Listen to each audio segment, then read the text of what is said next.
Hello everyone, हाय। कैसे हैं आप सब लोग दोस्तों। मेरा नाम है उर्वशी जोशी एंड ये है मेरा चैनल 333 हाई प्रीस्टेस। दोस्तों, आज का जो वीडियो है उसका टॉपिक है after awakening sudden events. Last channel message में मैंने बात करी थी इस बारे में कि जितने भी लोग अवेकनिंग के प्रोसेस में हैं, ट्विन फ्लेम जर्नी में है, जो कि एक्चुअली में एक अवेकनिंग असेंशन की जर्नी है, शक्ति के शिव से मिलन की जर्नी है और एक इंटरनल जर्नी है। कई लोग इसको अवेकनिंग का नाम नहीं देते, सीधा कहते हैं कि मैं ट्विन फ्लेम जर्नी। बेसिकली एक अवेकनिंग प्रोसेस है। आप बस एक स्पिरिचुअल काउंटर पार्ट की वजह से जो है बहुत कुछ मिरर कर पा रहे हो, और अगर आप खुद पे काम कर पाए तो बहुत कुछ मैनिफेस्ट भी हो जाता है। आप अपने प्योर वर्जन में आने लगते हो, आपके अंदर की जो अशुद्धियाँ हैं वो रिलीज़ होने लगती हैं और धीरे धीरे जो है आप अपने प्योरेस्ट वर्जन में आते हो, जो कि काफ़ी पीसफुल बैलेंस वर्जन है आपका। तो बहुत सारे लोग अवेकनिंग प्रोसेस को जो है अवेकनिंग प्रोसेस कहते नहीं हैं, वो सिर्फ इसको ट्विन फ्लेम जर्नी का नाम देते हैं। एंड बट कई लोग बहुत अवेयर हैं इस चीज़ को लेके, और वो इसको जानते हैं कि this is a process of awakening. जागने का ये एक प्रोसेस है और धीरे धीरे मेरी अशुद्धियाँ सामने आएंगी और उनके ऊपर मुझे काम करना है, और अगर मैं काम कर पाई या कर पाया तो मैं शुद्ध होके ऊपर उठ पाऊँगा। मतलब आत्मा के परमात्मा से मिलन की जर्नी है, परमात्मा के और करीब होने लगूँगा या होने लगूँगी। तो इस जर्नी में ना बड़े सडन इवेंट्स होते हैं। सडनली कोई बुरी खबर आ गई, सडनली कुछ एक्सपेक्ट नहीं किया था, ऐसा हो गया, तो उस वजह से कई लोग बहुत ज़्यादा घबरा भी जाते हैं कि ये क्या हो रहा है। कई लोगों के साथ मिक्स होता है, कभी उनके साथ सडनली बहुत अच्छा कुछ हो जाएगा, कुछ उन्होंने रिसीव कर लिया, फिर कभी कुछ दिनों के बाद उनके साथ कुछ बहुत ऐसा कुछ हो जाएगा जिसको सुन के ही वो बहुत घबरा जाते हैं और उनको लगता है ये क्या हो गया। सडनली जॉब चले जाना, सडनली कोई बीमारी, सडनली किसी पार्टनर ने जो है धोखा दे देना, बहुत सारी ऐसी चीज़ें हैं जो सडनली कोई बड़ा लॉस हो जाना। तो बहुत सारी ऐसी चीज़ें हैं जो लोगों की लाइफ में जो है होती रहती हैं आफ्टर अवेकनिंग, और इसका कारण सबसे पहले इस चीज़ को समझते हैं कि क्यों हो रहे हैं सडन इवेंट्स। तो इसका कारण ये है कि आफ्टर अवेकनिंग जो है बहुत सारे जो दबे हुए इमोशंस थे पुराने आपके पास्ट के, वो सब जो है इकट्ठे होके सरफेस पर आते हैं और वो ऊपर की तरफ आते हैं, आपके माइंड में आते हैं, ऊपर की तरफ उठते हैं, और उसी की वजह से जो है बड़े सारे मिक्स इमोशन एक साथ आपके अंदर चल रहे होते हैं। कभी बड़ी पॉजिटिविटी, कभी आप बड़े आध्यात्मिक हो जाते हो, कभी आप बड़े लस्टफुल हो जाते हो, कभी आप बड़े इमोशनल हो जाते हो, कभी आपको बड़ा गुस्सा आता है। तो ऐसे बहुत सारे इमोशंस आपके अंदर एक साथ चल रहे हैं। तो क्योंकि ये जो हमारी अंदर की दुनिया होती है वैसे ही हमारी बाहर की दुनिया होती है, तो क्योंकि अंदर बड़ा सारा मिक्स काइंड ऑफ चल रहा है हिसाब किताब, उसी वजह से बाहर भी इसी तरीके का आपके साथ होता रहता है कि कभी जो है कुछ अच्छा आपने मैनिफेस्ट कर लिया, कुछ अच्छा हो गया घटित, कुछ अच्छा इवेंट हो गया, तो कभी जो है कुछ बहुत ही बुरी खबर आ गई सडनली से। तो अगर आपको चाहिए कि आपकी लाइफ में ऐसे ना हो, मतलब बाहर से जो है जो भी ये सडन इवेंट्स हो रहे हैं ये नेगेटिव इवेंट्स ना हो, तो अपने दिमाग में जो भी ये नेगेटिव थॉट्स इकट्ठे हो रखे हैं या जो नेगेटिव इमोशंस इकट्ठे होके आपके दिमाग में चलते रहते हैं या किसी प्रकार का डर आपके अंदर चलता रहता है, तो इन सब को आप रिलीज़ करें, इन्हें आप अपने अंदर से अपने माइंड से निकालें।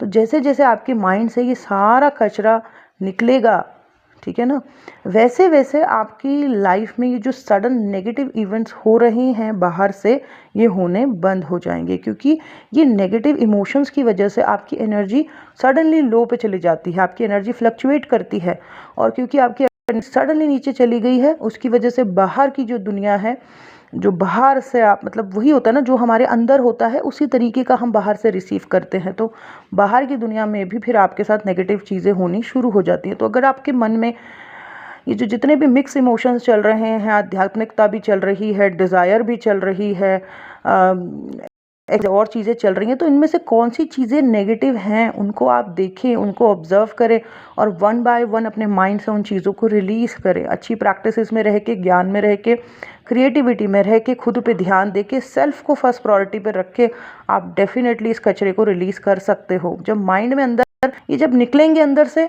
तो अंदर पॉजिटिविटी रह जाएगी, और जब अंदर पॉजिटिविटी रह जाएगी तो बाहर से भी जो चीज़ें मैनिफेस्ट होंगी वो अच्छी ही होंगी, जो सडन इवेंट्स होंगे वो अच्छे ही होंगे, सिर्फ खुशखबरियाँ या अच्छी खबरें ही आपको रिसीव होंगी, ठीक है।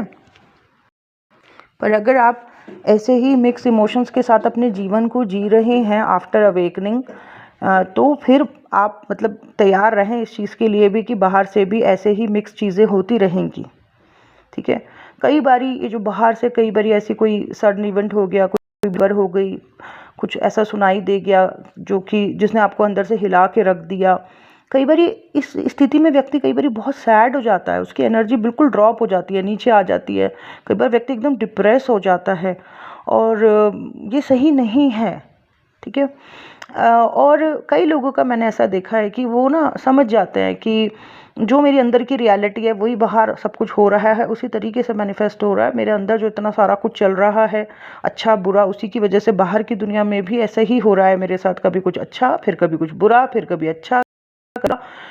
तो कई बारी कई लोग बड़े अच्छे से काम करते हैं खुद के ऊपर। तो क्या से काम करते हैं वो, बेसिकली वो धीरे धीरे जो है अच्छी प्रैक्टिसेस में रह के जो है जैसे स्पिरिचुअल प्रैक्टिस, क्रिएटिविटी में रह के जो है वो अपने ऊपर काम करते हैं और उसकी वजह से ना वो थोड़े स्टेबल होने लग जाते हैं, ठीक है।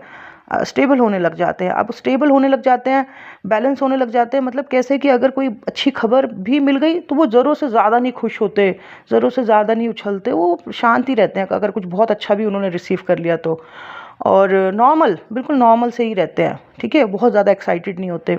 और अगर कोई बाय द वे कोई बुरी घटना भी हो गई, कोई बुरी खबर भी आ गई, तब भी वो स्टेबल रहते हैं, वो डगमगाते नहीं हैं, वो सॉल्यूशन के ऊपर काम करते हैं और फिर वो आगे बढ़ते हैं। मतलब ये चीज़ मैंने बड़ी नोटिस करी है। जो भी लोग मेरे पास आए पहले, जिनके साथ बड़े ऐसे सडन इवेंट्स होने पे लगे हुए थे, जिसकी वजह से उनकी एनर्जी ड्रॉप हो रही थी, फ्लक्चुएट हो रही थी, वो डाउन पे जा रहे थे, बार बार घबरा रहे थे, जब मैंने उनको अच्छी प्रैक्टिसेस दी उसके बाद मैंने देखा पहली चीज़ कि उनकी लाइफ में अच्छी चीज़ें होने लग गई। किसी की सैलरी बढ़ गई, किसी की तरक्की हो गई, किसी की लाइफ में कुछ अच्छी अच्छी चीज़ें होने लग गई।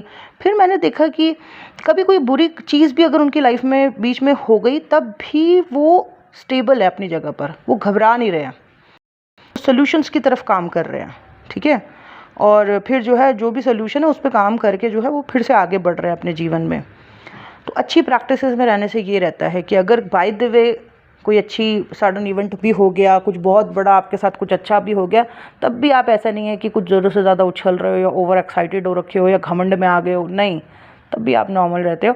और अगर बाय द वे सम किसी कारणवश कुछ ख़राब हो भी गया, कोई बुरी खबर आ भी गई, तब भी आप डगमगाते नहीं हो, आप घबराते नहीं हो, आपकी एनर्जी ड्रॉप नहीं होती है नीचे की तरफ, आप स्टेबल रहते हो, आप हिम्मत वाले रहते हो, आपके अंदर वो हिम्मत रहती है कि इट्स ओके, ये भी एक समय है, टल जाएगा। और आप सॉल्यूशंस की तरफ काम करते हो और आप फिर से जो है हिम्मत वाले होके फिर आगे बढ़ते हो, ठीक है। तो ये है, तो ये चीज़ मैंने ओवरऑल नोटिस करी सडन इवेंट्स को लेके। और आप भी अगर अच्छी प्रैक्टिसेस में रहें, आप भी जो आपके अंदर मिक्स इमोशंस चलते रहते हैं इनको ऑब्जर्व और अपने अंदर की जो भी नेगेटिव चीज़ें हैं, घबराहट है, फियर है, जो भी आपको डरा रहा है या आपको घबराहट दे रहा है, एंजाइटी दे रहा है, जिस चीज़ को सोच सोच के आप ओवर इमोशनल हो रहे हो, उन चीज़ों को देखो और उनको वन बाय वन उन पे वर्क करो। धीरे धीरे जब वो चीज़ें रिलीज़ हो जाएंगी, जो भी आपके ऊपर हावी हो रही हैं, जो भी आपको इमोशनल कर रही हैं, जो भी आपको डरा रही हैं, जब वो चीज़ें आपके माइंड से वो कचरा निकल जाएगा तो बाहर से आपकी लाइफ में जो भी इवेंट्स होंगे वो अच्छे होंगे। जो सडन इवेंट्स भी होंगे वो अच्छे ही होंगे, बुरे नहीं होंगे, ठीक है। सो ये है, तो ये था मेरा आज का वीडियो। आई होप आप लोगों को अच्छा लगा हो। Thank you, God bless you all, bye bye.